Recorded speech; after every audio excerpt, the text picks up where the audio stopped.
नमस्कार पशुपालक मित्रांनो, पशुवैद्यकीय रोगनिदान प्रयोगशाळा नारायणगावच्या यूट्यूब चॅनेलमध्ये मी आपले आज स्वागत करत आहे।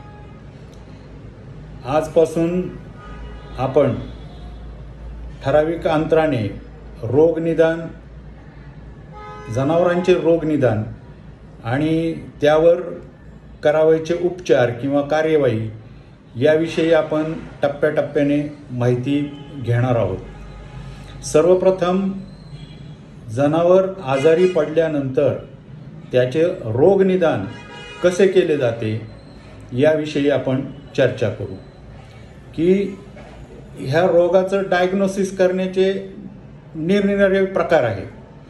पहिली गोष्ट क्लिनिकल डायग्नोसिस म्हणजे काय की त्या रोगाची कुठली लक्षणं या जनावरांमध्ये दिसत आहेत, त्या लक्षणांना ओळखून डॉक्टर त्याच्यावर निदान करतात।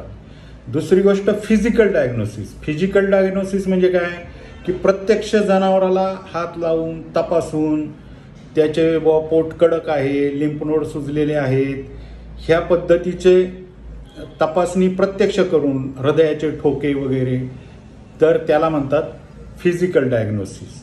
आणि तिसरा प्रकार म्हणजे लॅबोरेटरी डायग्नोसिस की ही दोन्ही लक्षणं आणि प्रत्यक्ष तपासणी केल्यानंतर सुद्धा तपासणी रोगनिदान होत नसेल तर मग त्याच्या रक्ताचे सॅम्पल हे प्रयोगशाळेमध्ये पाठवून त्याची तिथे तपासणी करून डिटेल तपासणी करायची आणि मग त्या रोगाचं परफेक्ट निदान करून मग त्याच्यावर उपचार करण्याची सुरुवात करायची।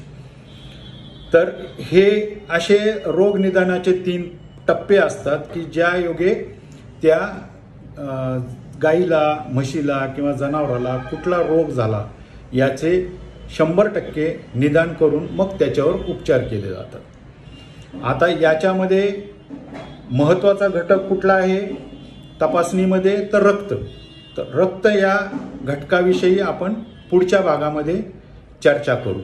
तोपर्यंत आपणा सर्वांना दिवाळीच्या हार्दिक शुभेच्छा। आणि पशुवैद्यकीय रोगनिदान प्रयोगशाळा हा नवीन उपक्रम राबवत आहे आजपासून, या दिवाळीच्या मुहूर्तापासून।